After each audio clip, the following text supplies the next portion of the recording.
Do you have a dream? Do you have a vision? Do you have a goal for your life? And will your goal be realized? What do you need to realize it? Is the goal your own? Have you counted the costs of that goal?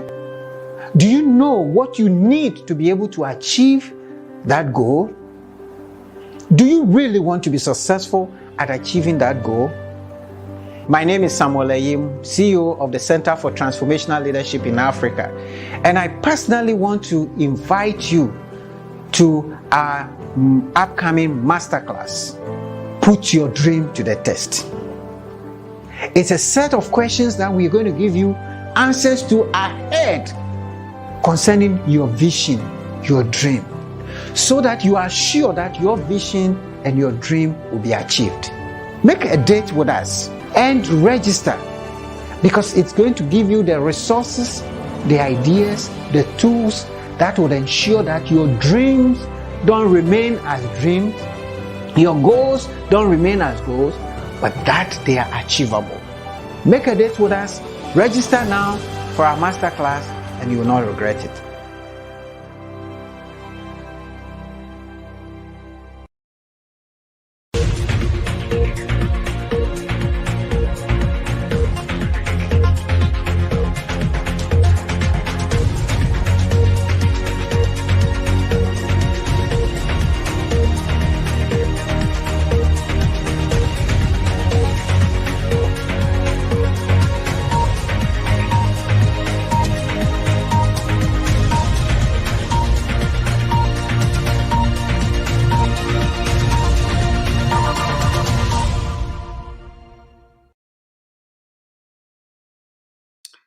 Hello, good evening, good afternoon, good morning from wherever you are dialing in from.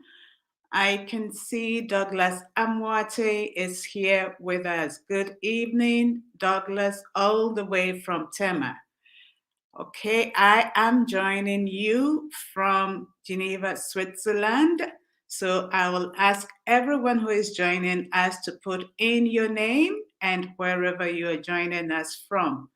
It's good to be back after a short break that was last week, where in Ghana we celebrated the Ghana's Farmers Day. And I hope the farmers amongst us, we wish that you had a great time, and we also did. So my name is Sarah Jesse Apia, and I will be your host today. Today, we're going to talk about a very, very important subject, which is the power of vision in leadership.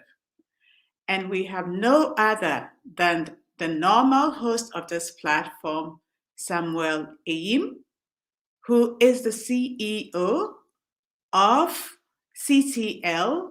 He's a leadership coach. He's a motivational speaker. He wears so many hats, and he's a lawyer.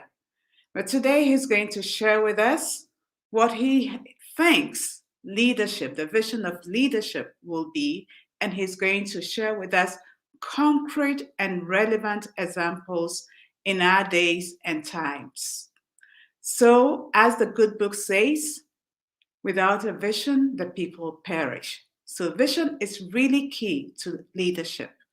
And before I bring some on, I have Diana Ayim Hammond also joining us from Kutubadwi Tayman. Welcome, Diana. So please put on your name, where you're joining us from, so we can welcome you, especially those of you joining us for the first time. Sam, I think I have to bring you on to let us know how you spent the Farmers' Day last week, so that when others join, we will not be way ahead. Okay, so tell us what happened last Saturday since we took a break. Where were you? All right. Can you see me? And I'm beginning to share my. I can see you, and I can see your slides. All right. Yeah. So as you prepare your slides, we have Justice Ahulu who has joined us also. So tell us where you are, what you did on Farmers' Day. Oh, what did I do on Farmers Day? I rested. I used to be a farmer, and these days I've left the farm. So I just prayed for my farmer friends and just took the time off to rest and to recuperate and think about the leadership platform, CTL Africa, and what we can do to improve our lives. So that is Okay. what I did. Okay, but I Yeah. will dare to say that you said you're no longer a farmer. I guess you're a farmer of the mind. So that is also another way of farming, helping people to grow and to grow their mindset and change their mindset. So Justice has joined us. Willie Glay has also joined us. So Sam, I think I'll hand over to you to take us away. All right. Thank you so much. And for those who are joining us, we want to welcome you all. We know from experience that many people join us and they don't show their face. Today, I was at the event at a university that was doing graduation. The chairman of the council, so I had to be there. That's why I'm in tie today. I don't these days wear ties unless it is necessary. Then I met some people and they were just thanking me and saying, "Oh, thank you so much. We've been joining you on the leadership platform. We thank you for the ideas you're sharing." And I've never seen them show themselves on the introduce themselves. So please, if you are joining us, we love to know that you are here. We love to know that we love to hear your views. We love to hear your questions. So just join us, introduce yourself, tell us where you're coming from, and let us have your ideas. Share with us your thoughts. This evening, as Sarah said, we're going to discuss an important subject, which is vision. Vision is very important in leadership, and so I think we all need to understand leadership. But before I go on, I'd like Kofi to share with us, and I'll talk more about this. But I want Kofi to share with us the promo video on our upcoming masterclass, which we are scheduled to do in December and January, and then we will continue. Kofi, if you can share the video for us, our participants again, and then we can continue. Thank you. So, Wells Kofi. Do you have a dream? Do you have a vision? Do you have a goal for your life? And will your goal be realized? What do you need to realize it? Is the goal your own? Have you counted the costs of that goal? Do you know what you need to be able to achieve that goal? Do you really want to be successful at achieving that goal? My name is Samuel Ayim, CEO of the Center for Transformational Leadership in Africa, and I personally want to invite you to our upcoming masterclass, Put Your Dream to the Test. It's a set of questions that we're going to give you answers to ahead concerning your vision, your dream, so that you are sure that your vision and your dream will be achieved. Make a date with us and register, because it's going to give you the resources, the ideas, the tools that will ensure that your dreams don't remain as dreams, your goals don't remain as goals, but that they are achievable. Make a date with us, register now for our masterclass, and you will not regret it.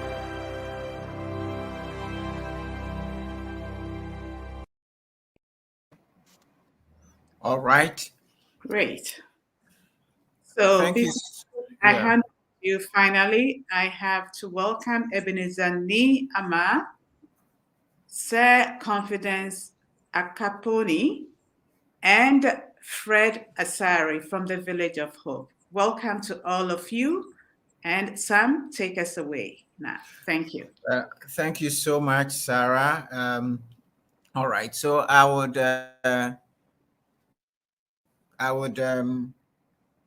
start by just reading one of the one of the quotes that we shared as part of the announcing this, from Conrad Adenauer.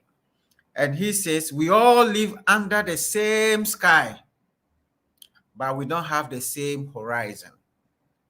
We all live under the same sky, but we don't have the same horizon. We can all be in the same environment, the same situation, but we see things differently. And so all of us gathered this evening, maybe on the leadership platform, but we are seeing things completely differently. And that is the power of vision. Each one of us have a different perspective, and we're going to share some ideas about how this works. So this is briefly our roadmap, what we're going to be sharing. We're going to look at some concrete examples that we are aware of how vision has transformed nations. Then we will zoom in onto the importance of vision, share some statements about how vision works. Then we will share some short ideas on how to increase your vision power, and how you can envision better from wherever you are. Then we will look at how to own your vision. It's very important. A lot of the time, we're running with visions that are not our vision. Then we'll do a call to action and invite all of you to register for the Put Your Dream to the Test. Today's presentation, and next week we'll have another guest who will share with us important topic on how to set goals, and I encourage you all to join us next week. Sam, before you go on, could you be in presentation mode so we can see properly? Oh, okay. I thought I was. All right. Thank you. 1 second then. 1 second then. Let me just unshare, stop sharing. Is my laptop keep misbehaving? All right. You tell me when. Okay. 1 minute. Okay, let's see. Let's see how it works here. Oh gosh. Okay, share screen. 1 second. And here we go. Are we there? Just give it a minute. Yes, this is better. Thank you. All right. Thank you so much. And sorry, listeners, there's some noise on my laptop. If it's going through, just ignore it and just listen to me. All right. So I was just sharing. Oh, I think I shared the wrong slide. I think I shared the wrong slide. 1 minute. 1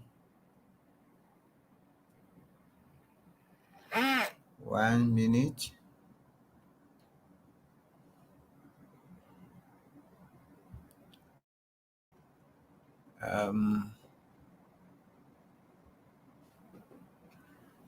Just a second, please, guys. I'm sharing the wrong slide. Okay, this is the one I need.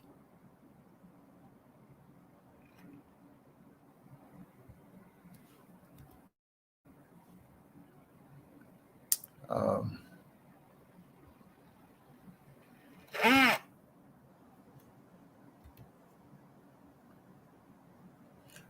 1 second.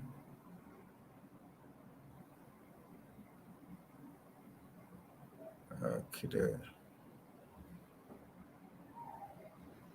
So Sarah,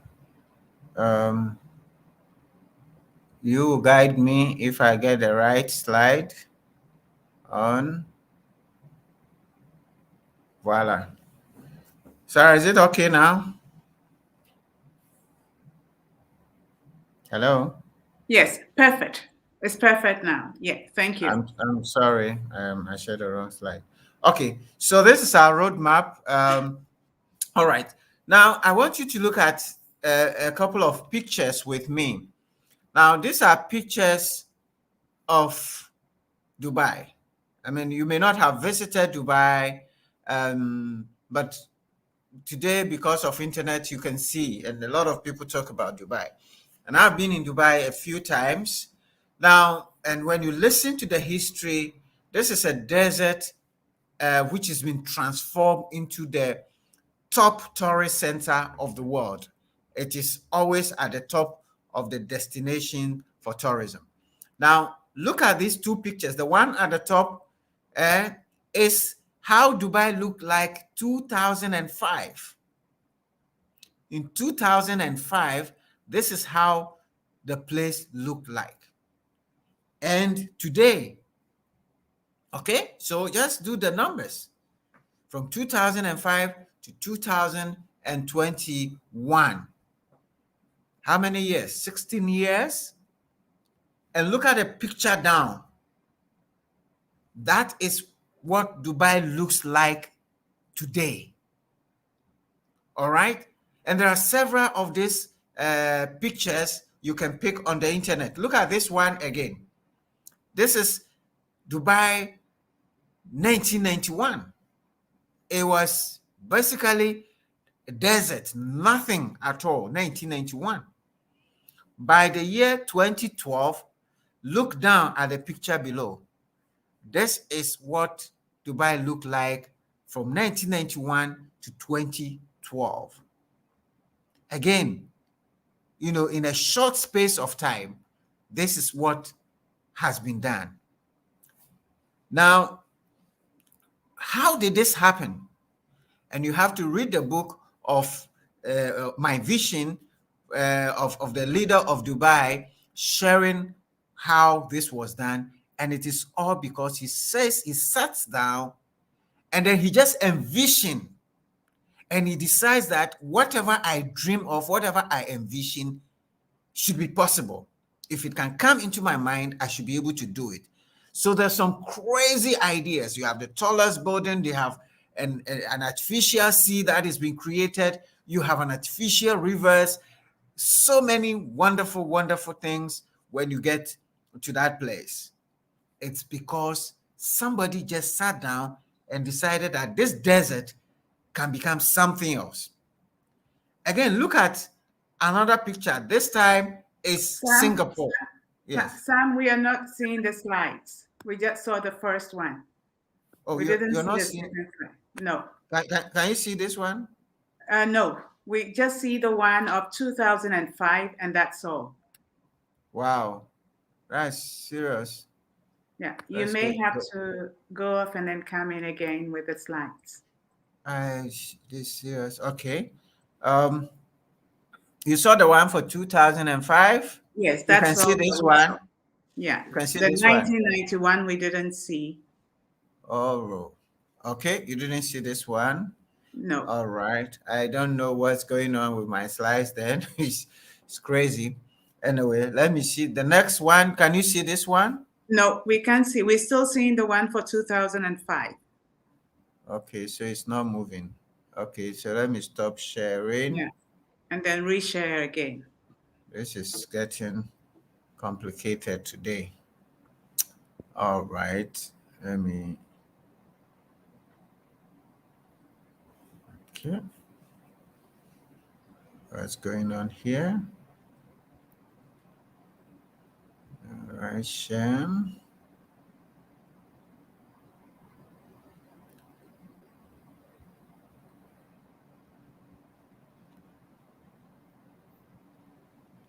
Can you see this one? Yes, 1991. We see it now. Yes, thank you. All right. So, okay. So this is Dubai 1991, Dubai 2012. Thank you, Sarah, for monitoring. Then this one, can you see 1998? Yes, we can. This is Singapore, 1998. It's just a lake. I mean, Singapore is a one city country, if you like, just a one city. It's a very small city, like any small suburb in Accra, with just a lake. And you just have to also rate from third world to first world, which is Lee Kuan Yew, who is the leader of this country, and how he was able to transform this country, and he would underscore the power of vision. Look, 1998, it was just a bare place with just little pieces of buildings there. And today, if you look down, that is what you see down there. That's how Singapore, and I've visited and I've seen the amazing things and the wondrous things that the city looks like. Okay, this is another image of Singapore before, when Lee Kuan Yew took over. It was just a little pieces. He tried to put the country and to merge the country with Malaysia, and the Malays, they took it over for a few, I think, months or years, and then they decided that no, they didn't want, and they just gave it back. They say it was a country or a town, a city that had nothing. They couldn't do anything with them. Then they were just going to be begging the Malays, which was more resourced than Singapore. Singapore had nothing, and they still do not have. But today, Singapore is reputed to be a first world country, and lots of business goes on. They built this country because Lee Kuan Yew had a vision, all right, of what can become of that, lake country. Now, we all have heard about Martin Luther King and his "I Have a Dream" speech. Now, this man, like many Black Americans, grew up in a country where they have been oppressed and they've been mistreated and discriminated against.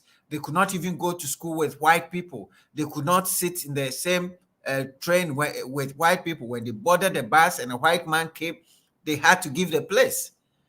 So people started fighting for equality, for a place for the Black man. And we know the famous "I Have a Dream" speech, where Martin Luther King mobilized thousands and thousands and thousands, actually millions of people in the city of Washington, and spoke vision into their life. And part of the speech is, "I have a dream that one day this nation will rise up and live out the true meaning of its creed. We hold this truth to be self-evident, that all men are created equal." And if you go through that speech, you will see how he could envision a time where white kids and Black kids will live together, where Black men and white men will play together, where they will live together as one people. That was his vision, and he believed in it, that it will happen. What happened? Few years down the line, we find a Black man for the first time becoming a president of the United States. They believed in it. And when Obama was running for his presidency, his mantra was, "Yes, we can." That was the power of the vision he had. He believed that as a Black man, he could become president of a white-dominated country. And one of the things he says is, and he encourages, keep exploring, keep dreaming, keep asking why. Don't settle for what you already know. Never stop believing in the power of your ideas, your imaginations, your hard work to change the world. Obama believed that we can dream, we can have ideas. One of his books, Dare to Dream, it's the power of vision there in action.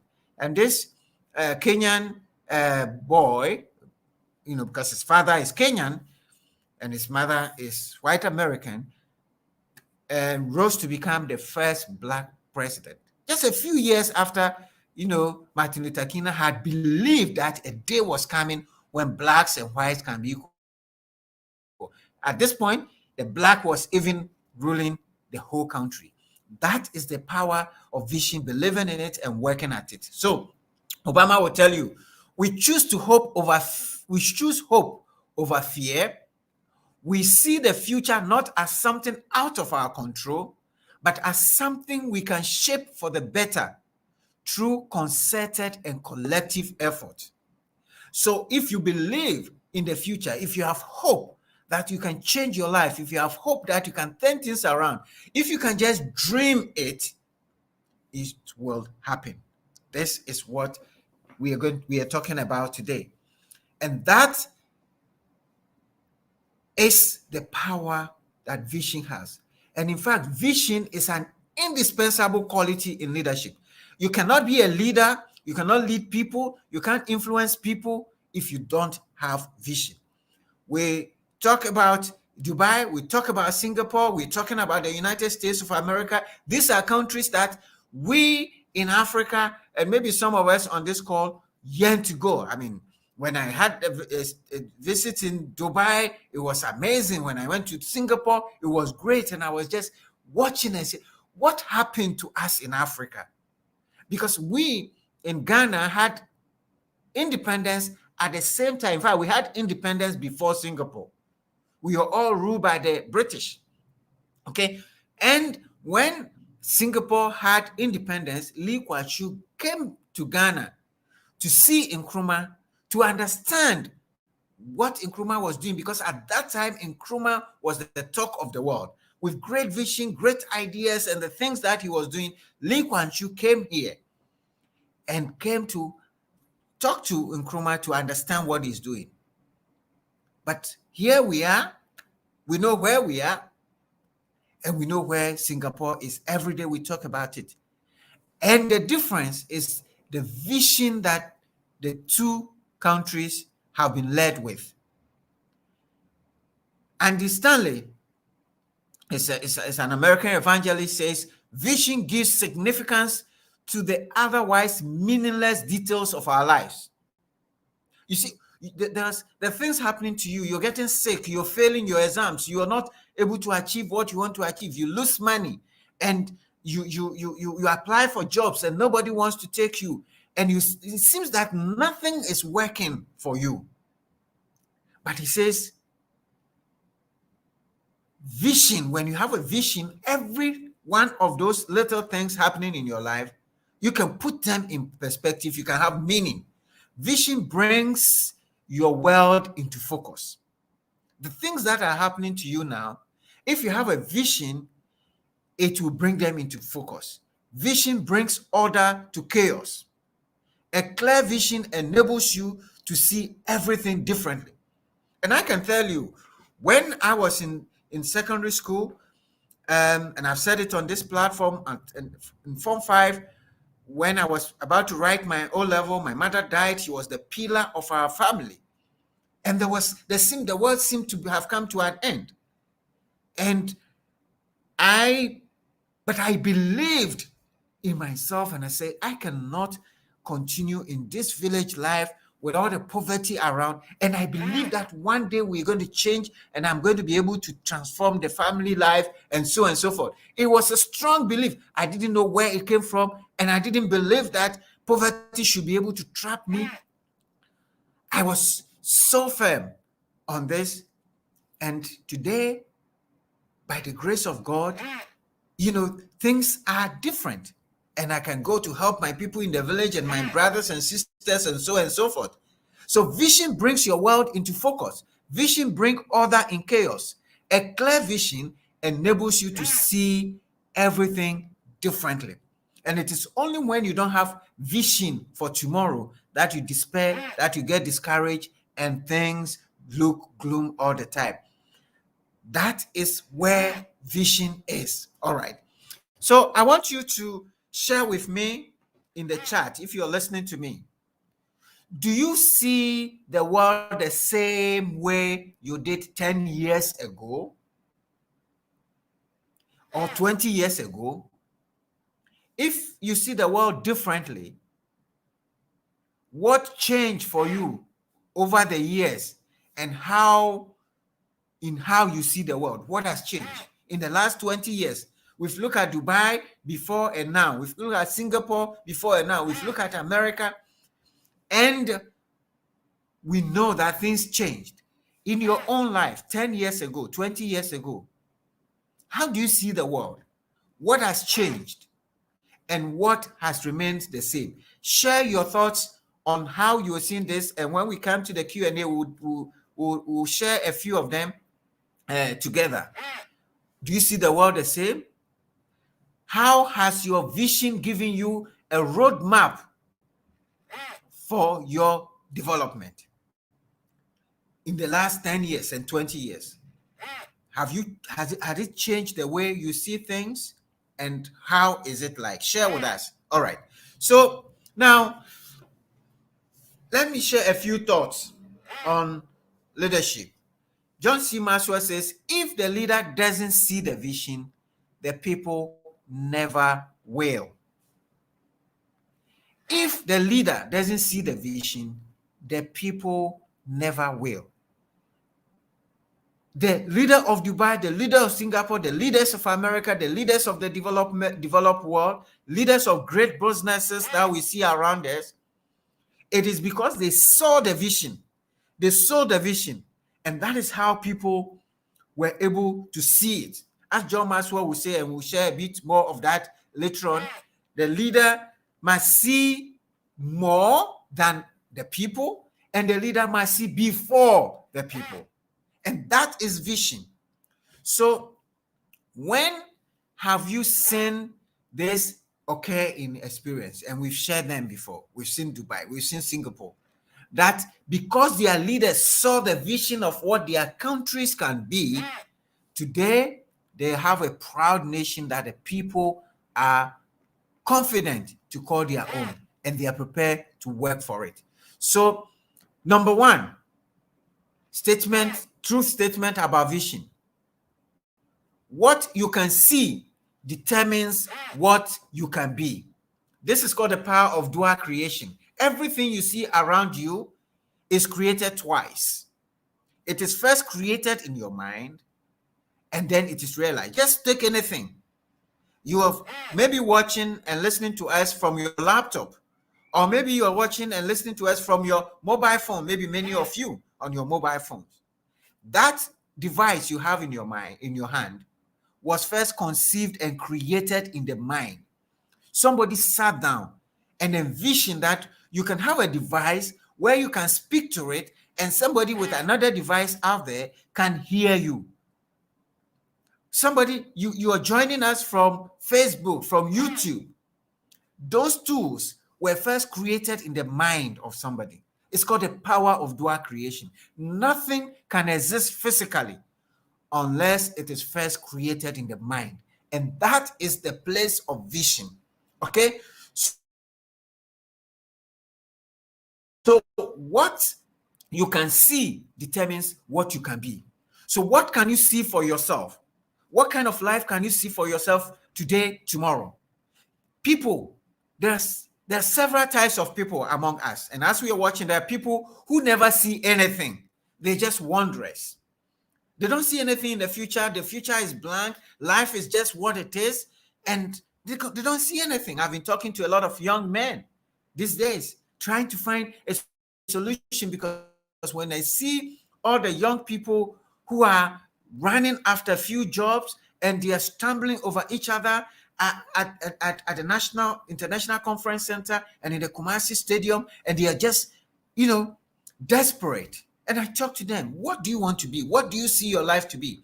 Many of these young people don't see anything. They don't see a future for themselves. They're just wondering, they're just hoping one day something will happen. What that thing is, they don't know. No clear vision from the top of our country, and so they don't also see anything. We have other people who see things, but they never pursue it. And maybe some of you are like that. You've seen some things, you've dreamed about certain things, but you never pursue that dream. So what do? You settle to follow other people. You go and get a job. These people are followers. So those of you who have dreams and you abandon them, you become followers. Then there's a third group of people who see it and pursue it. These are achievers. So what do you see? Obama saw it and he was able to get it. Nkrumah saw it, that he can get independence for us, and he was able to get it. Nelson Mandela was confident that apartheid can be crumbled. He fought, and even 27 years in prison, he was believing that this was possible, and he could see it. And by the time he was coming out of prison, he was clear what he was going to do. And then the last group of people who see it, they pursue it and help others to see and pursue it. And these are leaders. So if you want to be a leader, you have to see the vision, you have to pursue it yourself, and you have to help others see it and pursue it. And that is how you can influence the people. That is how you can impact the world positively. So that is number one. You can see. What you can see determines what you can be. If you can't see anything, you're a wanderer. If you can see but you don't pursue it, you follow others. But if you can see it and you can pursue it, you become an achiever. If you can see it, pursue it, and help others, then you are a leader. Number two, vision statement.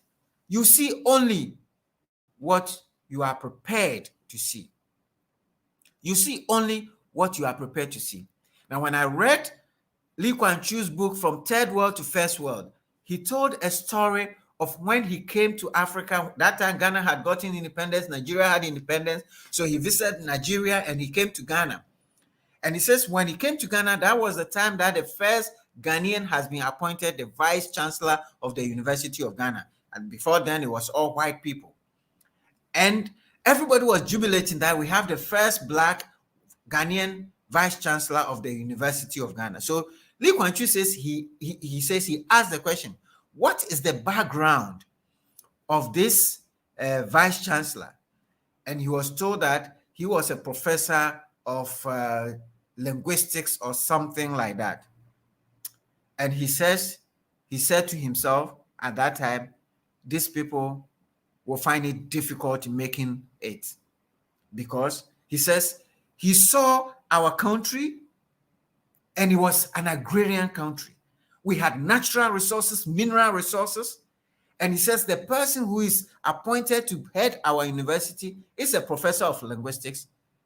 Nothing is going to come out of our universities. And it's as if he was a prophet. We have professors and we have professors and professors of all sorts of things. But we are not able to touch our mineral resources to transform our nation. The English, the Europeans have come and built their countries from our natural resources. The Chinese are today taking from us to build our resources. We are even mortgaging all our natural resources to them. And we are taking the money and we are just squandering the money. As a nation, we have no vision. Why? Because we're not prepared to see what we can see. And so many stories around this you can read, which sometimes break my heart, because we can do more as Africans, but we are not prepared to see it. Why is it that we have so many young people on our street and they can't see anything? Because the kind of preparation, the education they've been given does not prepare them to see how they can transform this nation, how they can change their lives. We don't give them. We just give them, things to recite and write exams on things that are not relevant. How can they change the world? So you can only see what you are prepared to see. So the question for you is, how are you preparing yourself to possess the vision you are thinking about? Because you have to prepare yourself. And that's why we are bringing you the masterclass, Put Your Dream to the Test, and we encourage you to register. Number 3, vision statement. You need to know what you see is what you get. I talked about the dual vision. What you see is what you get. Leaders understand that they have to believe it to see it. If you believe it, you will see it.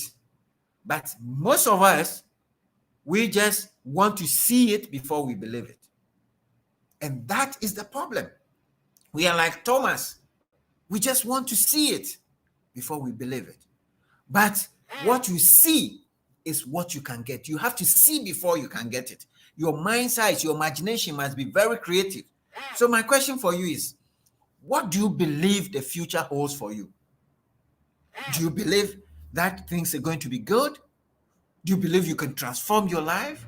What do you believe about your family, your community, your area, your country? That is what you can get. And a lot of us don't believe we can get anything. We have all given up. Some of us believe, despite whatever has happened in Africa, in Ghana, I believe firmly in Africa, and I believe we can do it. I believe we can transform this country. Nobody will do it for us. We can do it ourselves. I believe we can do it. If only we can put our minds to it, we can achieve something. So, how do you increase your envisioning power? Napoleon Hill says, cherish your visions and your dreams as they are the children of your soul. Your visions and your dreams are the children of your soul. So you have to increase these children of your soul. You have to increase your envisioning powers. He says your visions are the blueprints of your ultimate achievement. So if you want to achieve something great, you have to be able to dream great. You have to be able to expand your vision so that you are able to achieve great things. Envisioning is about seeing more than others. It's about seeing before others. And it is about unlocking your power of dual creation, which I talked about. So visioning is you have to be able to see more than what others see. And that's how great businessmen come. I mean, look at Zoom Lion of the Jospon Group. This man could see money in the gutters. He could see money in the dirt. We all walk and complain about how dirty our environment is. But the founder of Zoom Lion could see that all the dirt and the rubbish around us is full of money. And he sets up company to clean the streets, to collect the rubbish, and he's a millionaire. I heard a story of a gentleman who created a mobile toilet in Nigeria and was interviewed. I heard this on BBC. He was interviewed, and the lady asked him, I mean, how did this come to you? And he says, look, people eat, and whenever they eat, they will go to toilet. So I sat down and I saw that in Lagos, everywhere there's dirt. People are doing their own things, throwing these things all over the place. And I decided that if I could create a mobile toilet, because everywhere you go, there's no place. That's why people do their own thing on the streets. This will help. And he created it. And the mayor of Lagos commissioned him. He created a lot of them, and they were placing it here and there. Today in Ghana, you can see the mobile toilet when there are weddings and so and so. Somebody sat down and envisioned that one. And when the interviewer asked him, so now that you have made this, you have a lot of money, are you going to change or move to something else? He says, me, toilet business is money business. He could see money in the toilet, and others didn't see that. So a leader, a visionary, sees more than others, and he sees before. And when you see it before, it's called the first mover advantage. You take advantage of that, you move into it, and you create something fantastic, and there you can achieve more. All right? Okay, so how do we increase seeing more and seeing before? You can increase your seeing more and seeing before. Let me share a few points on that. And before I go on, let me once again quote Napoleon Hill, who said, cherish your vision as they are the children of your souls. So you need to increase these children of your soul to be able to achieve more. Number one, to increase your visioning power, know there is more and more. Sometimes you see something and you say, oh, but somebody has done it already. Somebody has created Facebook already. Somebody has created WhatsApp. But you can see people creating more and more. So whatever has been created, there is more that can be created.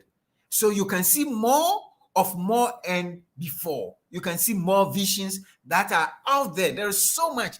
This is called an abundance mentality. In other words, you should have an abundance mentality that there's more. There are so many great things out there that can be achieved. So how are you thinking about your world? Do you see it as there's nothing, or do you see that there is more and you can achieve? So know, first of all, that there is more of more and before. There are more things that you can create. Have an abundance mentality. Number two, develop a process for finding more of more and before. Develop a process for envisioning. Now, and John Maxwell has recommended this process, which I'm going to share with you. You can develop your own process. The first thing is test it. Get out of your comfort zone. Begin to try new things. Test the things you are thinking about. Go out there. When you test it, the likelihood is that you're going to fail. Fail. Because the failure will allow you to find out what doesn't work. All right. Thomas Edison is reputed to have said when he created the light bulb.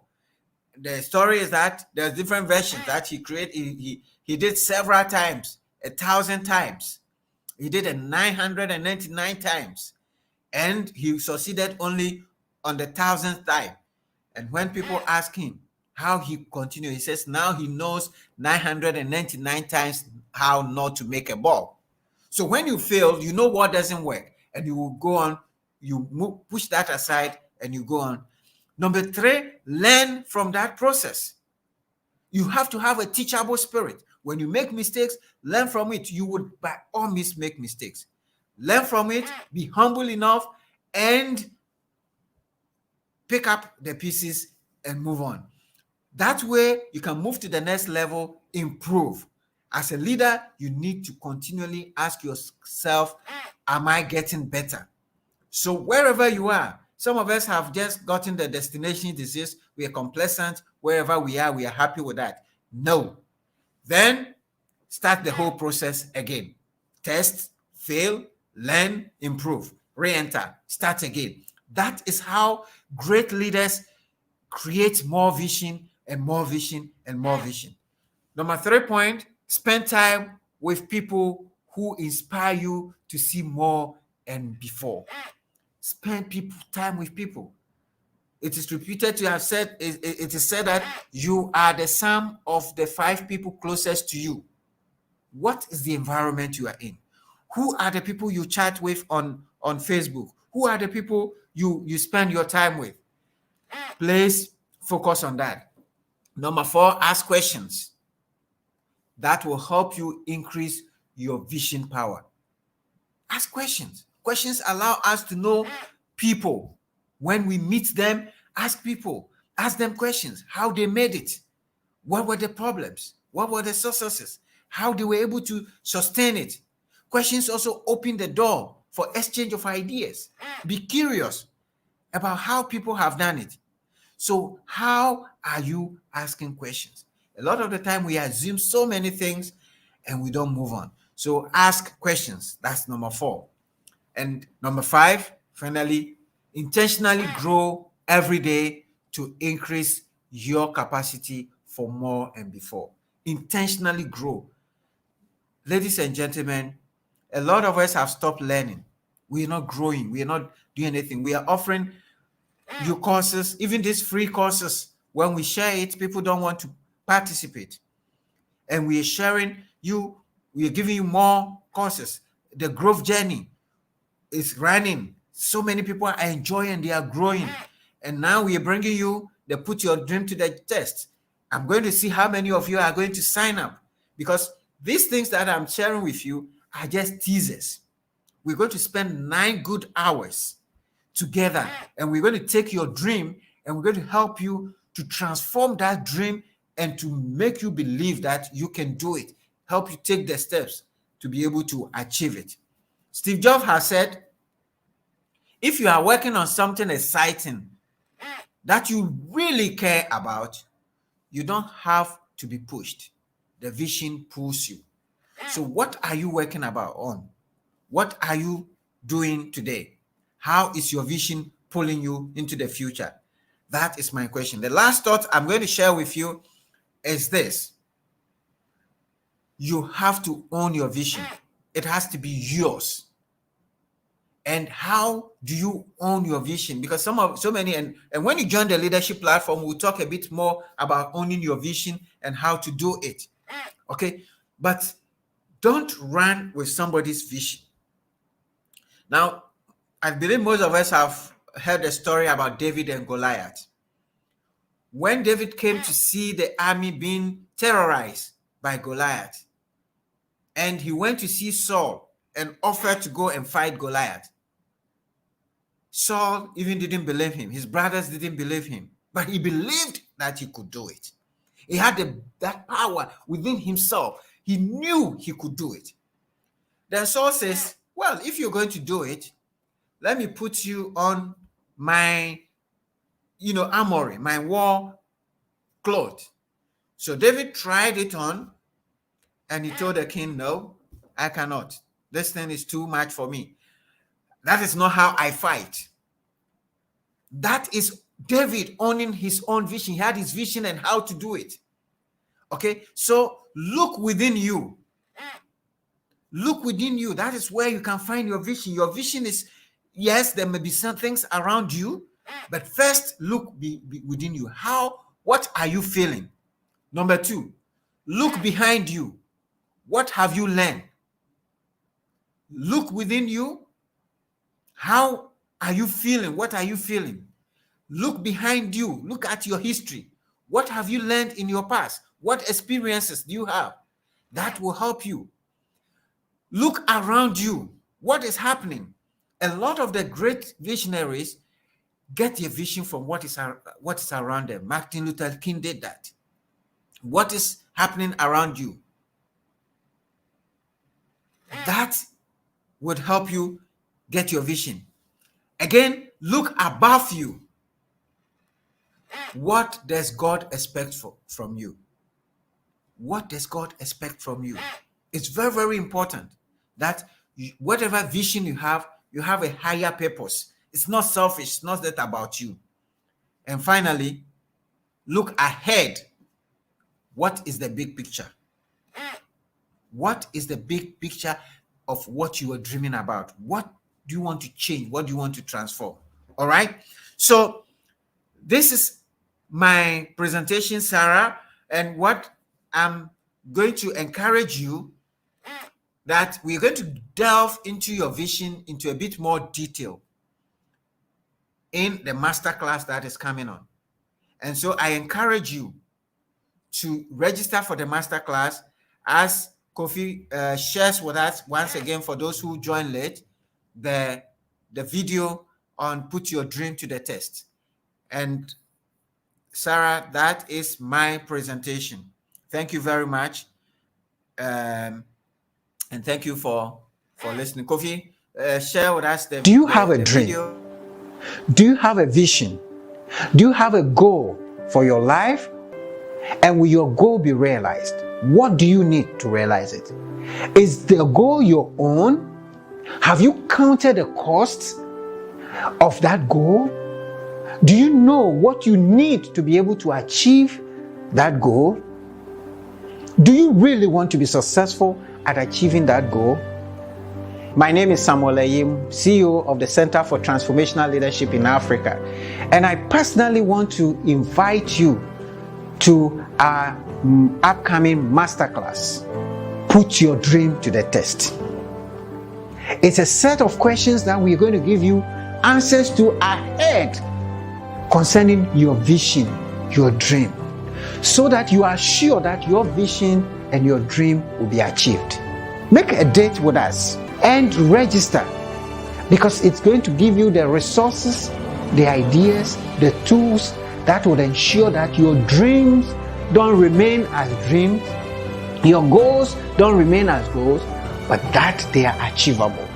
Make a date with us, register now for our masterclass, and you will not regret it.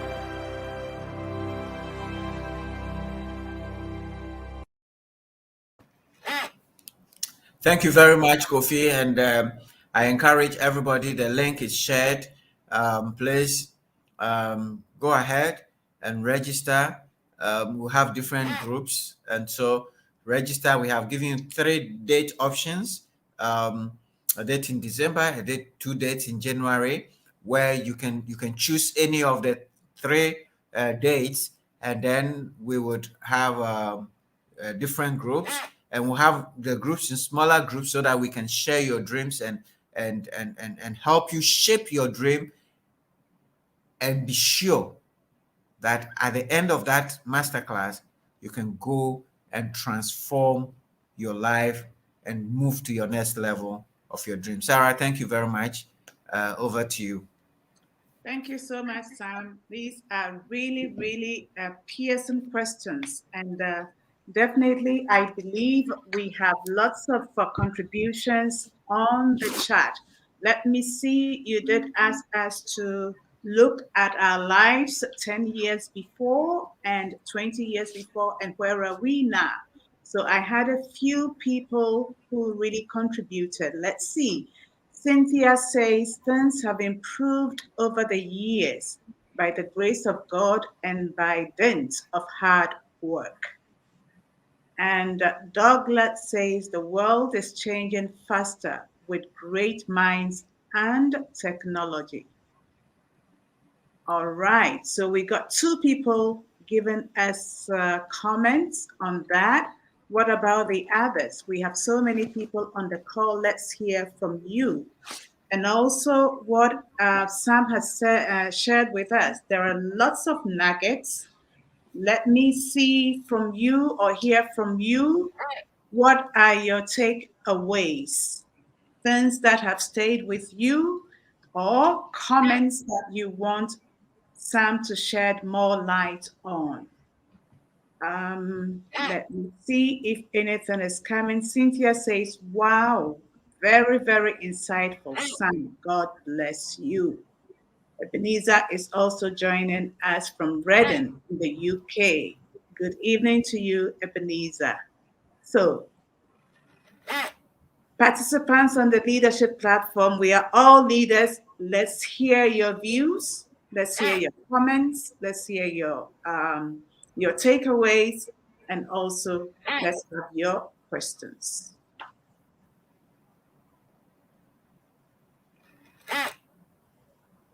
Okay, so whilst we are waiting for people to type in their comments, I will read some of my takeaways.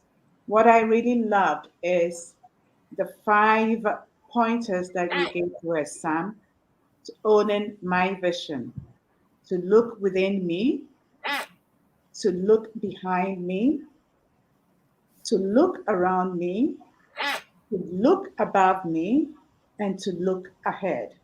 So for me, these are my takeaways. And what really struck me is the one that you said I should look behind me, my experiences. So my job now is to sit over this weekend to write down my experiences, where I have been, and how this can help me go ahead. Okay, so Diana says, a lot of things have changed in my life. I believe many more positive things are yet to be unfolded. Thank you very much, Diana.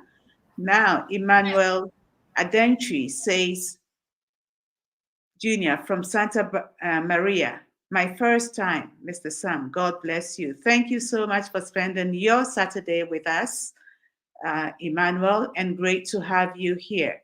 So, Emmanuel goes on to say, please, how much is the master class? How much is the master class? So, Kofi, if you can type or share with us in the comments how much that people will have to pay for the master class, it will be helpful for Emmanuel. And Emmanuel goes on to say, looking behind me is one of his takeaways. Very instructive. But what if my past is not inspiring? Sam, that's the first question for you. Looking behind me, very instructive. But what if My past is not inspiring. And there you go, Emmanuel. It's 400 Ghana cedis for the master class. 400 Ghana cedis, which is even less than 1 cedi a day if you divide it by 365 days. I haven't done the math, but less than 1 cedi cannot even buy you wache. So it's not very much if you want to improve your life with just one master class. Okay, so Sam, let's take Emmanuel's question that says, what if my past is not inspiring? Thank you, Emmanuel. 400 cedis is cool, wonderful. So we're looking forward to see you, Emmanuel. Over to you, Sam. We cannot hear you. We cannot hear you. You may be on mute. Thank you. So thank you, Sarah, for going through the comments. And some of the comments coming up, for example, Cynthia is saying things have improved. Now, that should give you an impetus also to move further. It means you now have more resources, you can think through, and you can dream of what you can do with a better life that you have. Okay? And one other person says, things are changing faster. That is also something happening around you which you need to take advantage of and not to just relax. Okay, so that would help you to define how your dream will be done, and you don't have to waste any more time because things are going fast. If you don't act on your dream now, tomorrow that dream will be dead. And by the way, dreams and ideas are very fragile. They can die very, very quickly. Now, what if your past is not inspiring? My question is this. Look at Barack Obama. How was his past? I mean, his father traveled. He was like an illegal immigrant in a country. He goes to marry, a white woman. Then he dies, and he stays with his mother alone, who doesn't have any work, who he had to struggle to go to school. His past was not inspiring, if you look at it that way. But he, based on that past, decided that things are not going to be, things will have to change. And I can tell you of my own story. Look, I was born in a village, grew up in a farming environment, walking 7 kilometers to go to the nearest school every day and 7 kilometers back, and go back to the village and go to the farm to meet your parent, to go and bring food stuff, come and pound fufu before you eat. That was it. But I told myself this situation had to change. So your past, which is difficult, which is painful, which is, you call uninspiring, if you look inside yourself, if you look at how you're feeling, that, for me, at that point, I said to myself, and when my mother died at age 19 and on her deathbed said to me, take care of my children. I had, at that time, 7 siblings. Okay, later on, my father married and got additional children. We are now 15. So I have 14 siblings, and I'm the first.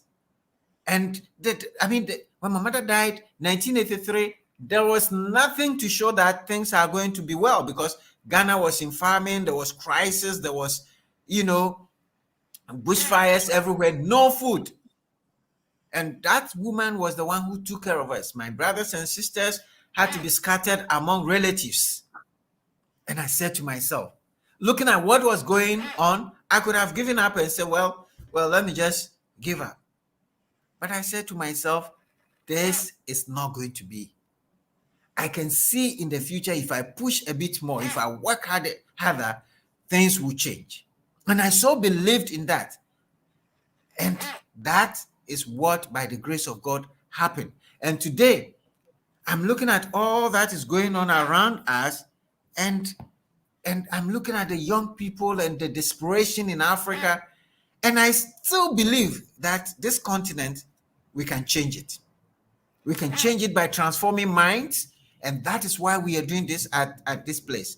So, yes, Emmanuel, sometimes the past can be very difficult. And I can tell you several difficult parts. One of my colleagues, my former colleagues, every time I come on the platform and he calls me, he says, Sam, you are an inspiration to me. Because looking at what you've gone through and what I've gone through in the last few years since I left EcoBank to start this, I mean, he says, and when I see you still going, I know that, you are going to achieve what you set yourself, because I can see the passion. So it takes you passion to translate the negativity of the past to the positive. And all the great, look at Dubai, it's a desert. Look at Singapore, nothing. Look at Obama, nothing. But they did not allow those negative past to hold them. They look into the future with a positive mindset, with an abundance mindset, and that is what enables you to transform your future. All right. Thank you very much. Any other question? Yes. Cynthia is asking, please will the master class be within the holidays? I know 20th December, right? Through 22nd December, before the holidays. And then yes, it will not be within the holiday. The first one will be from the 20th of December to the 20th. It's 3 days. We are doing this over a 3-day period. And because we know you are all very busy people, we are doing it from 5 p.m. when you finish work to 8 p.m. So each day we have 3 hours together. So it's not going to be over the holidays. Then after the holidays, we will pick it from the 5th through the 7th and the following week. All right. Excellent. Thank you, Sam, for that. And then Diana Ayim Hammond says the past is to make us stronger, wiser, and better. It propels us to go further and furthest only if we don't give up, God being our help. Thank you so much for that comment, Diana. And Sam, I don't see any more questions or comments. It's 8 minutes past 8. So I don't know whether you want to give us your closing remarks, unless others are preparing their comments for it to come up. So All if right. you have any more to share with us, do so.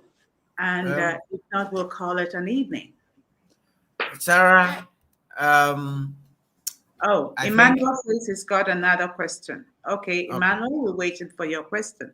So Sam, if you want to share something whilst Emmanuel is going to type out his question.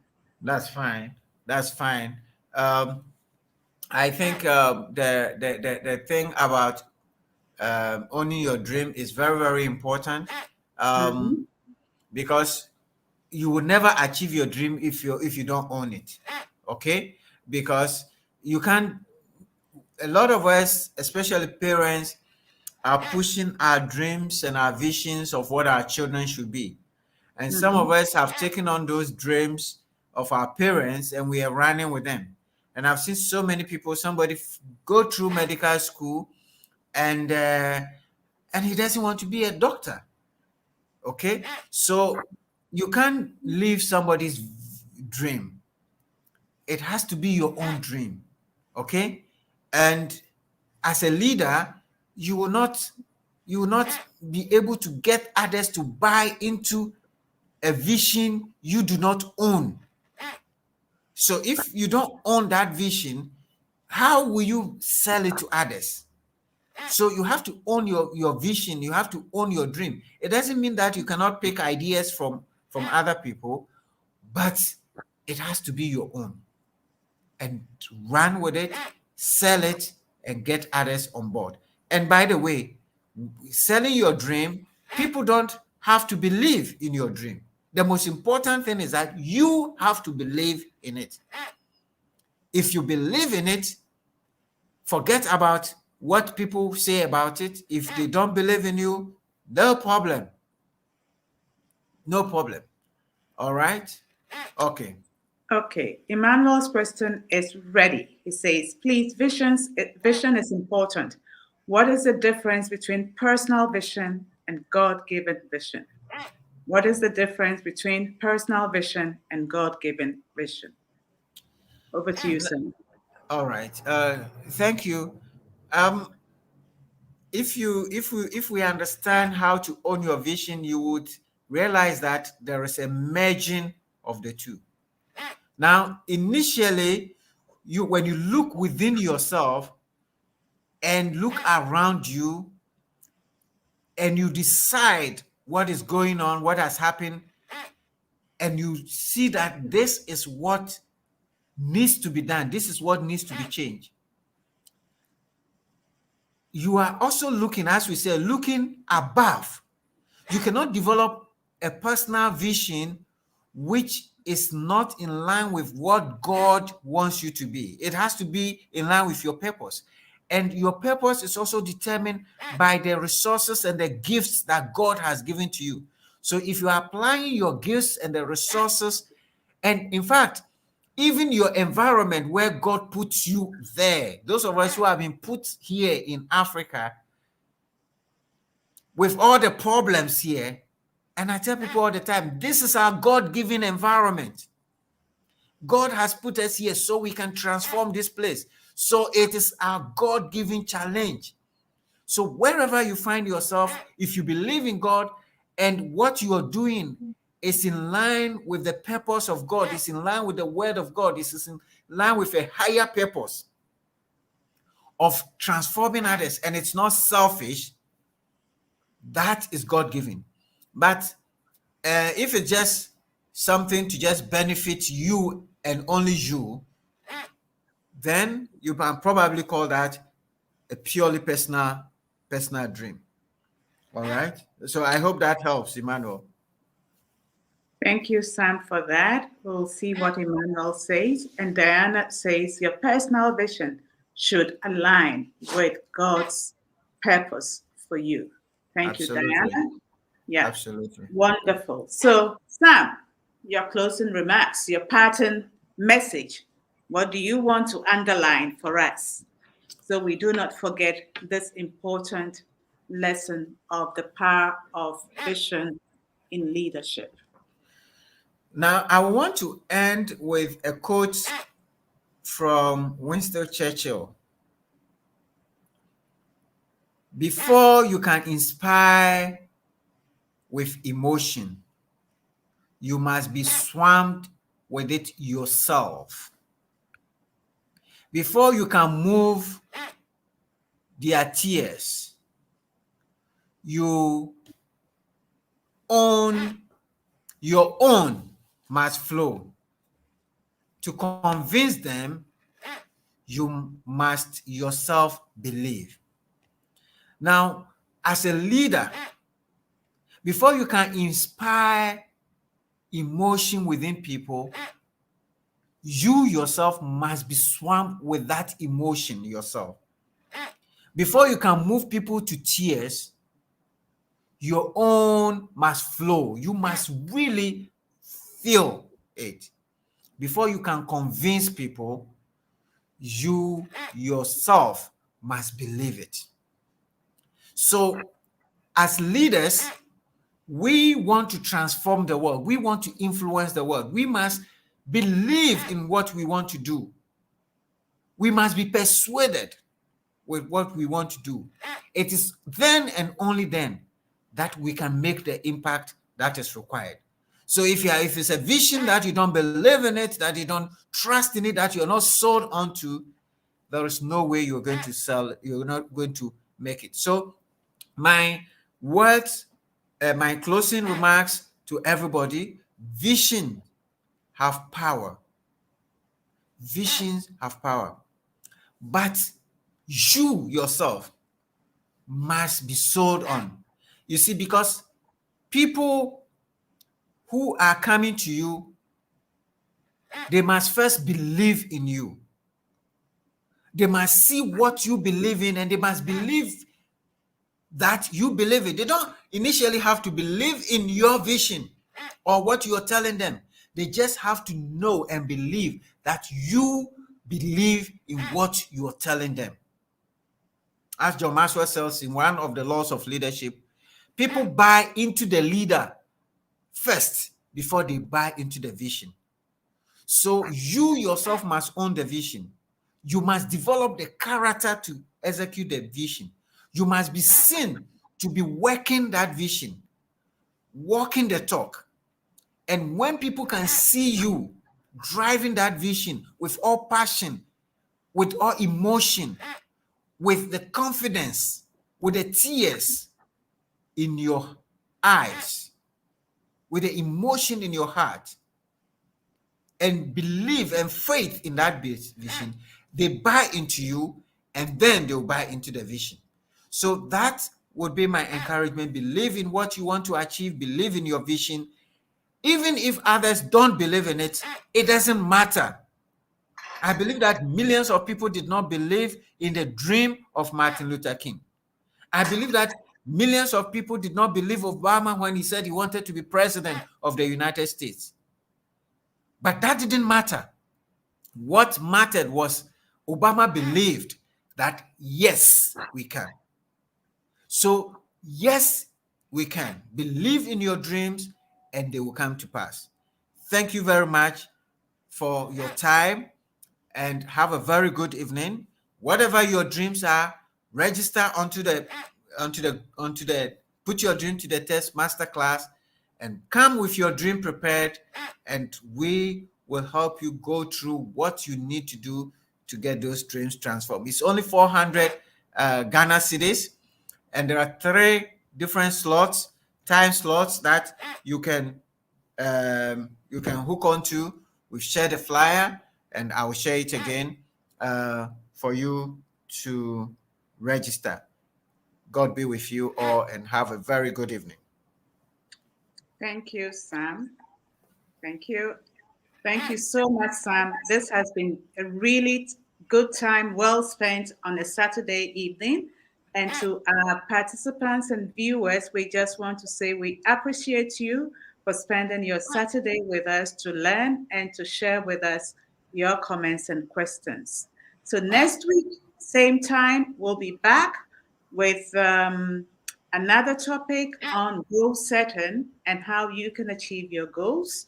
So join us next Saturday, 7 p.m. Ghana time, where we come back to you with another session of the Leadership Platform.